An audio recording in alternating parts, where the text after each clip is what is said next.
नमस्कार बच्चों, मैं सरिता यादव, प्रवक्ता नागरिक शास्त्र। आज कक्षा 11 के नागरिक शास्त्र की क्लास में आप सभी का स्वागत है। बच्चों, आज हम नागरिक शास्त्र के भाग ए, भारत का संविधान, सिद्धांत एवं व्यवहार के पहले अध्याय का अध्ययन करेंगे। पहले अध्याय का नाम है संविधान क्यों और कैसे। बच्चों, इस अध्याय को हम 2 भागों में पढ़ेंगे। आज हम इसके पहले भाग का अध्ययन करेंगे। तो आइए सबसे पहले नज़र डालते हैं उन प्रमुख बिंदुओं पर जिन पर हम आज चर्चा करेंगे। संविधान अर्थ एवं परिभाषा। इसके अंतर्गत हम जानेंगे संविधान क्या है, संविधान का अर्थ एवं परिभाषा को समझेंगे, संविधान का वर्गीकरण। इसके अंतर्गत हम अध्ययन करेंगे कि किन आधारों पर संविधान को वर्गीकृत किया जा सकता है, संविधान के प्रकारों को जानेंगे, संविधान की आवश्यकता एवं भूमिका। हम ये भी जानेंगे कि किसी देश के लिए संविधान क्यों ज़रूरी है, संविधान की प्रमुख भूमिका क्या है, हम उसके कामों को भी जानेंगे। संविधान राष्ट्र की बुनियादी पहचान। इसके अंतर्गत हम संविधान के महत्व को समझेंगे, जानेंगे कि किस तरह संविधान किसी राष्ट्र की बुनियादी पहचान होता है। अंत में हम संस्थाओं की संतुलित रूपरेखा का अध्ययन करेंगे। हम ये जानेंगे कि संविधान द्वारा किस तरह शासन के विभिन्न अंगों में शक्ति का संतुलन स्थापित किया गया है और संविधान को सफल बनाने का प्रयास किया गया है। आइए शुरू करते हैं। संविधान अर्थ एवं परिभाषा। बच्चों, संविधान कुछ ऐसे बुनियादी सिद्धांतों का समूह है जिसके आधार पर राज्य का निर्माण और शासन होता है। वास्तव में संविधान किसी भी देश की शासन व्यवस्था का मूल आधार होता है। संविधान कुछ ऐसे मौलिक सिद्धांतों का समूह है, ऐसे नियमों का संकलन है जिस पर समाज के सभी लोगों की मान्यता मिली होती है, अर्थात जिसे देश के सभी लोग स्वीकार करते हैं। संविधान जहां एक तरफ नागरिकों को उनके मौलिक अधिकार प्रदान करता है, तो वहीं साथ ही साथ वो नागरिकों के कर्तव्य भी निर्धारित करता है। संविधान देश में शासन के विभिन्न अंगों के बीच शक्तियों का वितरण भी करता है, तो उन शक्तियों को सीमित करने के प्रावधान भी देता है। हम कह सकते हैं कि संविधान किसी देश का सर्वोच्च कानून है।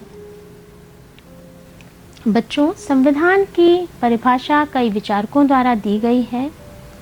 गिलक्राइस्ट के अनुसार संविधान उन लिखित या अलिखित नियमों या कानूनों का संकलन होता है जिनके द्वारा सरकार का संगठन, सरकार के विभिन्न अंगों में शक्तियों का वितरण और उन शक्तियों के प्रयोग के सामान्य सिद्धांत निश्चित किए जाते हैं। स्पष्ट है, संविधान किसी भी देश की सर्वोच्च विधि है, सर्वोच्च कानून है जिसके आधार पर देश की समस्त शासन व्यवस्था का संचालन होता है। संविधान के अर्थ को जानने के बाद आइए संविधान के वर्गीकरण को समझते हैं। संविधान को निम्नलिखित आधारों पर वर्गीकृत किया जा सकता है: उत्पत्ति के आधार पर, प्रथाओं एवं कानूनों के आधार पर, परिवर्तनशीलता के आधार पर, शक्तियों के विभाजन के आधार पर। उत्पत्ति के आधार पर संविधान 2 प्रकार का हो सकता है: विकसित संविधान और निर्मित संविधान। विकसित संविधान वह है जो ऐतिहासिक घटनाओं और परंपराओं के साथ समय के साथ विकसित होता है। जैसे ब्रिटेन का संविधान विकसित संविधान का उदाहरण है। निर्मित संविधान क्या है? निर्मित संविधान वह है जिसे एक निश्चित समयावधि में किसी संविधान सभा या किसी समूह द्वारा बनाया जाता है। भारत का संविधान निर्मित संविधान का उदाहरण है। प्रथाओं एवं कानूनों के आधार पर हम संविधान को 2 भागों में बांट सकते हैं। लिखित संविधान और अलिखित संविधान। लिखित संविधान क्या है? जिसमें अधिकांश प्रावधान लिखित रूप में होते हैं, वह लिखित संविधान है जिसे जनता द्वारा चुने गए प्रतिनिधियों द्वारा बनाया जाता है। भारत का संविधान और अमेरिका का संविधान लिखित संविधान का उदाहरण है। बच्चों, अमेरिका का संविधान दुनिया का सबसे पहला लिखित संविधान का उदाहरण है। अलिखित संविधान क्या है? जिस संविधान के अधिकांश प्रावधान लिखित रूप में नहीं होते हैं, बल्कि परंपराओं और न्यायालय द्वारा दिए गए निर्णयों के आधार पर वो समय के साथ विकसित होते हैं। ब्रिटेन का संविधान अलिखित संविधान का सर्वोत्तम उदाहरण है। परिवर्तनशीलता के आधार पर दो प्रकार के संविधान हो सकते हैं, लचीला संविधान और कठोर संविधान। लचीला संविधान वह है जिसमें परिवर्तन सरलता से किया जा सकता हो, अर्थात सब परिवर्तन की प्रक्रिया सरल हो, आसान हो। लचीले संविधान का उदाहरण भी ब्रिटेन का संविधान है। कठोर संविधान क्या है? कठोर संविधान जिसमें परिवर्तन आसानी से ना किया जा सके, अर्थात संशोधन करने की एक विशेष प्रक्रिया का पालन किया जाता हो। हम ऑस्ट्रेलिया के संविधान को कठोर संविधान के उदाहरण के रूप में ले सकते हैं। अंत में, शक्तियों के विभाजन के आधार पर संविधान एकात्मक हो सकता है, संघात्मक हो सकता है। एकात्मक संविधान क्या है?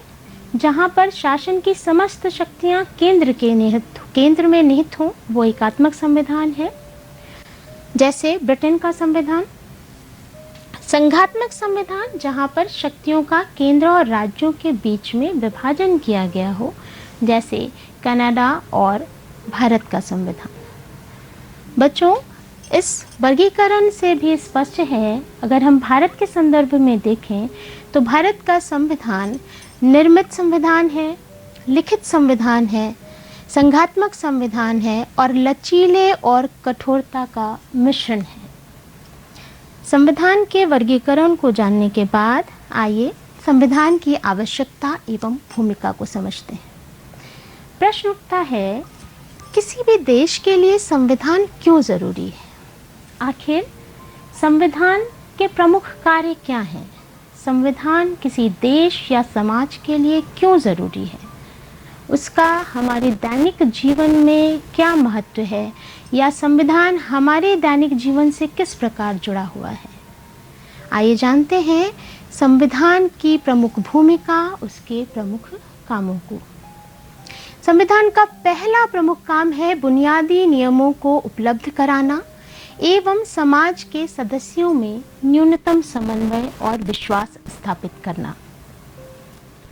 बच्चों, देश में किसी भी समाज को कुछ ऐसे बुनियादी नियमों की आवश्यकता होती है जिसे समाज के सभी सदस्यों की सार्वजनिक रूप से मान्यता मिली हो, अर्थात ऐसे नियम जिसे समाज के सभी लोग जानते हों, जिससे उनके बीच में समन्वय स्थापित हो सके। सिर्फ लोगों का संविधान के प्रावधानों को जानना ही जरूरी नहीं है, संविधान के इन प्रावधानों के लागू किए जाने की भी व्यवस्था होनी चाहिए, अर्थात लोगों में यह विश्वास हो कि संविधान के नियम सभी पर समान रूप से लागू होंगे और सभी उन नियमों को मानेंगे, अर्थात उनका पालन करेंगे, और यदि कोई भी संविधान के उन नियमों का उल्लंघन करता है तो न्यायपालिका द्वारा दंड दिया जाएगा। हम इसके लिए एक दैनिक जीवन का उदाहरण ले सकते हैं। ट्रैफिक के नियम हम सभी जानते हैं। बच्चों, हम सभी ट्रैफिक के नियमों को जानते हैं और उसका पालन भी करते हैं। हम उनका पालन क्यों करते हैं? क्योंकि हमें विश्वास है कि इन नियमों को सभी लोग जानते हैं और सभी उनका पालन करेंगे। यदि कोई उनका उल्लंघन करता है ट्रैफिक रूल्स का, तो निश्चित रूप से उसे जुर्माना या उसके लिए दंड निर्धारित है। आइए जानते हैं संविधान का दूसरा प्रमुख कार्य है निर्णय लेने की शक्ति को स्पष्ट करना। संविधान यह तय करता है कि समाज में निर्णय लेने का अधिकार किसके पास होगा तथा सरकार का निर्माण कैसे होगा।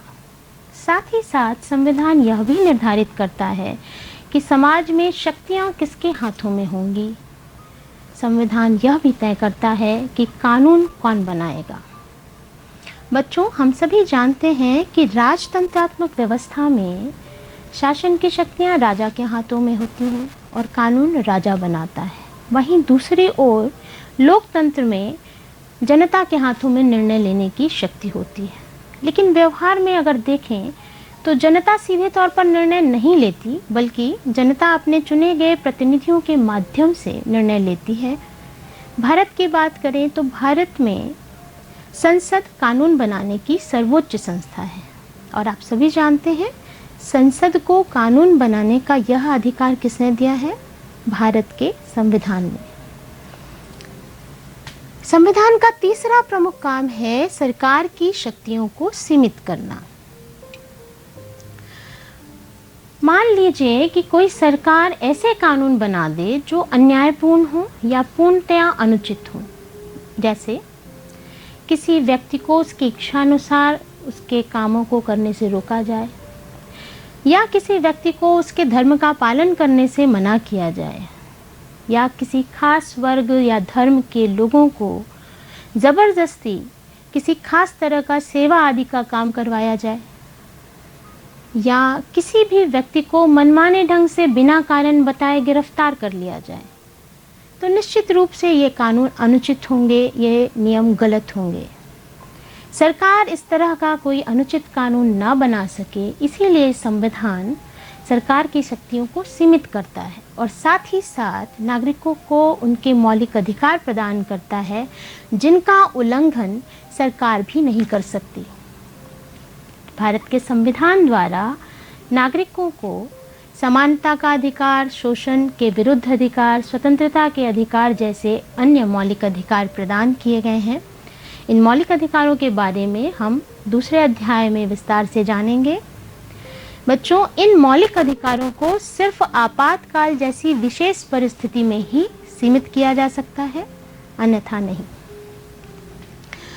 चौथा प्रमुख काम संविधान का है सरकार को जनता की आकांक्षाओं को पूरा करने एवं न्यायपूर्ण समाज की स्थापना हेतु सामर्थ्य प्रदान करना।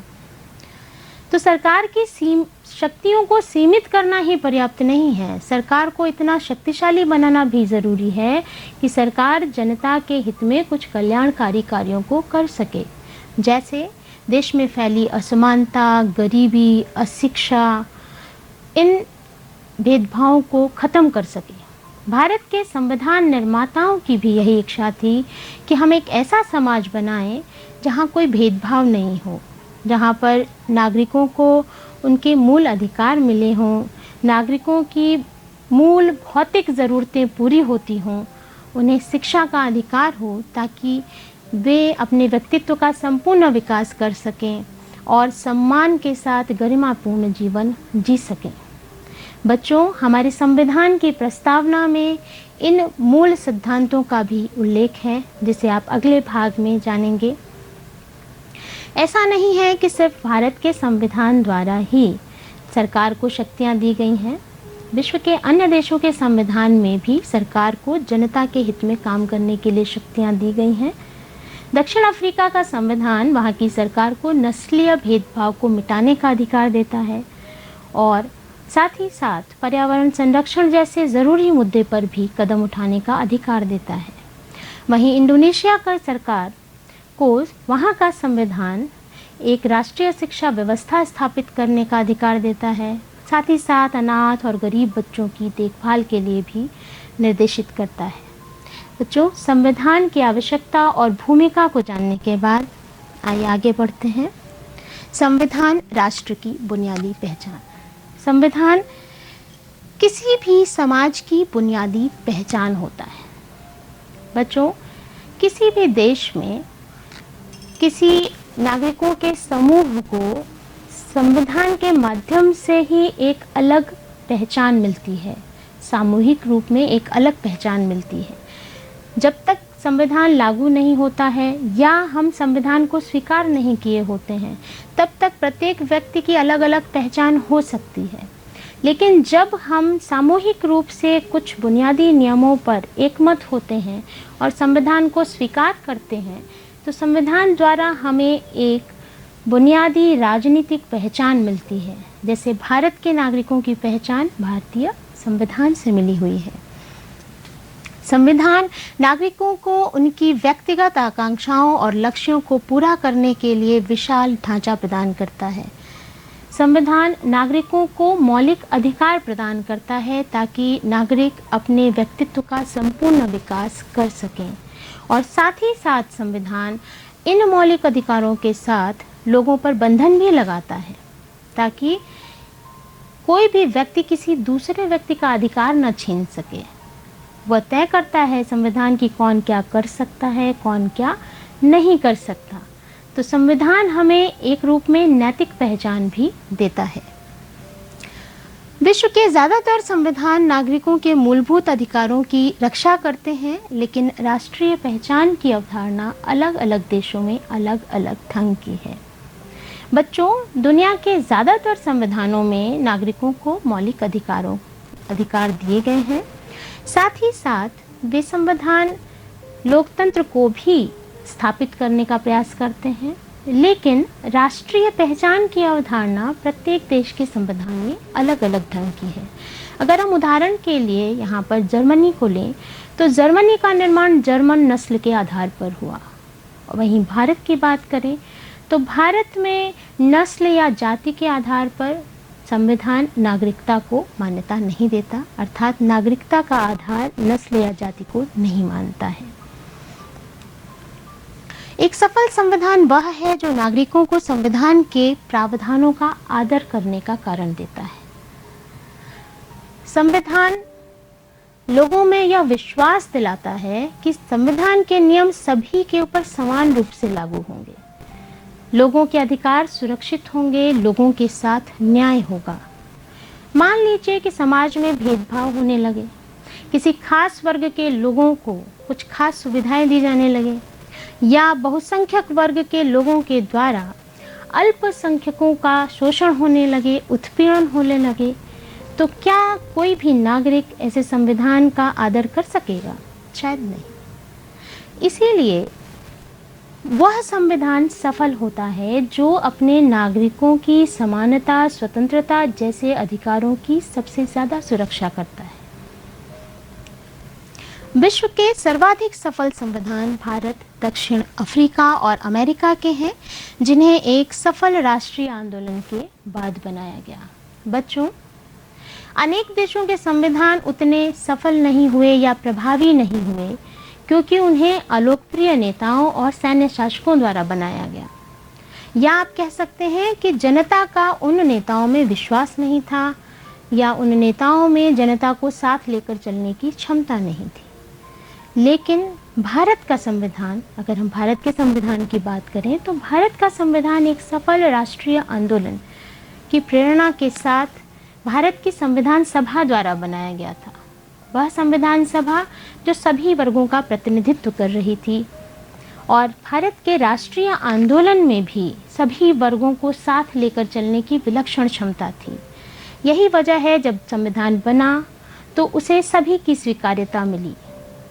ऐसा क्यों हुआ था? क्योंकि संविधान बनाने वाले लोगों पर जनता का अटूट विश्वास था। संविधान के ऊपर जनमत संग्रह की भी आवश्यकता भारत में नहीं पड़ी, क्योंकि जनता की शक्ति संविधान निर्माताओं के साथ जुड़ी हुई थी। हम कह सकते हैं कि संविधान की सफलता बहुत कुछ संविधान बनाने वाले लोगों के प्रभाव पर भी निर्भर करती है। यहाँ हम नेपाल के संविधान का उदाहरण ले सकते हैं, जिसका आपके पुस्तक में भी विवरण दिया है संक्षेप में। बच्चों, नेपाल में हम सभी जानते हैं बहुत लंबे समय तक राजतंत्रात्मक व्यवस्था रही है। वहाँ पर 1948 से लेकर 90 के बीच में 5 संविधान बने, और ये संविधान किसने बनाए थे? नेपाल नरेश ने।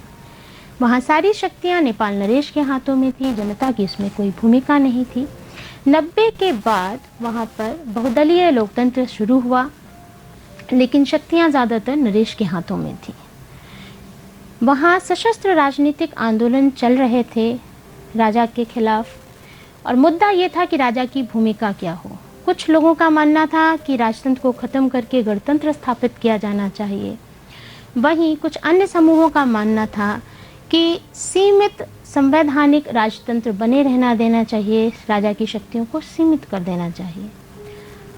2002 में नेपाल नरेश ने सारी शक्तियां अपने हाथों में ले लीं, लेकिन आंदोलन चलता रहा, विरोध हो रहा था, संविधान सभा की मांग की जा रही थी आंदोलन के माध्यम से विभिन्न राजनीतिक दलों द्वारा। वहां नेपाल की माओवादी पार्टी इसका नेतृत्व कर रही थी। अंततः राजा को दबाव में आकर सरकार बनवानी पड़ी आंदोलनकारियों की इच्छा के अनुसार। और जब नेपाल में वह सरकार बनी तो नेपाल नरेश से सारी शक्तियां छीन ली गईं और 2008 में नेपाल से राजतंत्र समाप्त कर दिया गया। नेपाल एक लोकतांत्रिक गणराज्य बन गया। फाइनली अंत में 2015 में नेपाल ने एक नया संविधान स्वीकार किया। बच्चों, संविधान राष्ट्र की बुनियादी पहचान को पढ़ने के बाद, संविधान के महत्व को जानने के बाद आगे बढ़ते हैं। संस्थाओं की संतुलित रूपरेखा। संविधान निर्माताओं ने संविधान की सफलता के लिए शासन की शक्तियों के बीच एक संतुलन स्थापित किया है। आइए जानते हैं शक्तियों का विभाजन। भारतीय संविधान में शक्ति को एक समान धरातल पर विधायिका, कार्यपालिका, न्यायपालिका और स्वतंत्र संवैधानिक निकाय, निर्वाचन आयोग जैसी संस्थाओं में बांटा गया है। शक्तियों के इस तरह के संतुलित विभाजन से यह निश्चित हो जाता है कि यदि कोई संस्था अपने अधिकारों का अतिक्रमण करने लगे या वह संविधान को नष्ट करने का प्रयास करने लगे तो अन्य संस्थाएं उस संस्था को नियंत्रित कर सकेंगी, अर्थात संविधान को नष्ट होने से बचा सकेंगी। तो इस तरह की अवरोध और संतुलन की नीति संविधान द्वारा अपनाई गई ताकि संविधान की सफलता को सुनिश्चित किया जा सके। लचीलेपन और कठोरता का बेहतर समन्वय। संविधान की रूपरेखा बनाने में बाध्यकारी नियम और प्रक्रियाओं के साथ साथ कार्यप्रणाली में लचीलेपन का संतुलन रखा गया है। संविधान की रूपरेखा बनाने में नियम कठोर भी हैं और साथ ही साथ उनमें लचीलेपन का भी समन्वय रखा गया है। ऐसा क्यों किया गया है?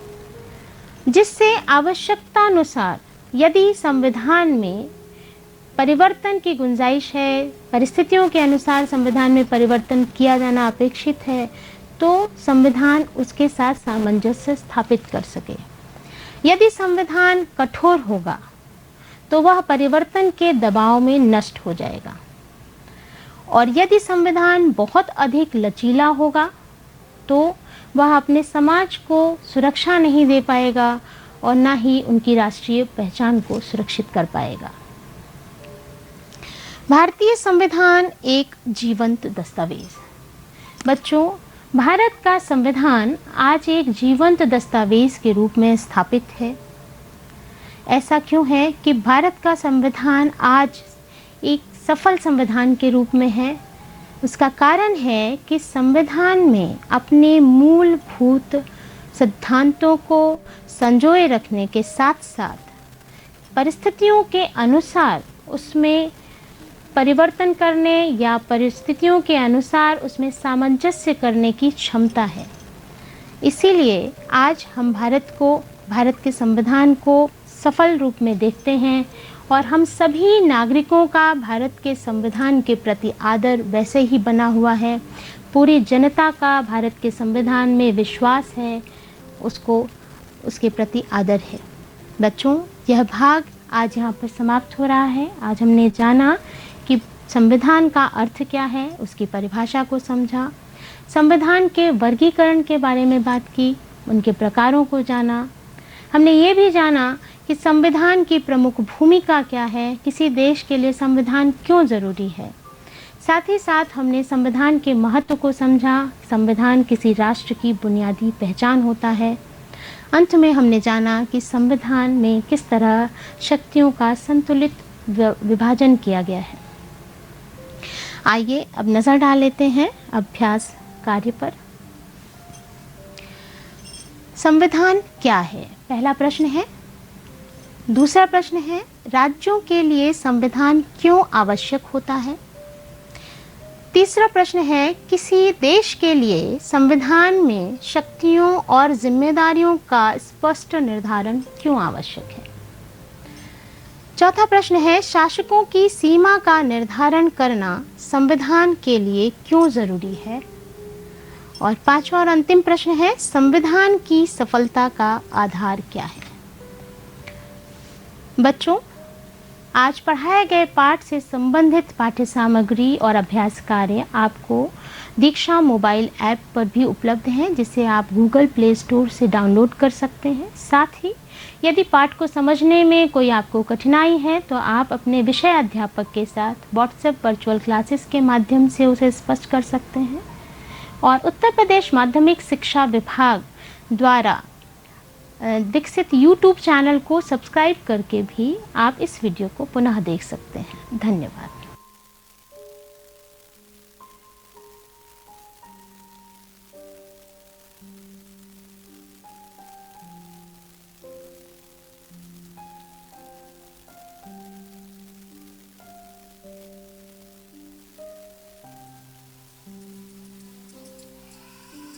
सारी दुनिया है लॉकडाउन में, कोरोना है सबका रोना। डरने वाली बात नहीं है, सावधानी हमको रखनी है। 1 मीटर की दूरी से ही बात है हम सबको करनी है। बच्चों आओ पढ़ो सभी, कोरोना से डरो नहीं। बच्चों आओ पढ़ो सभी, कोरोना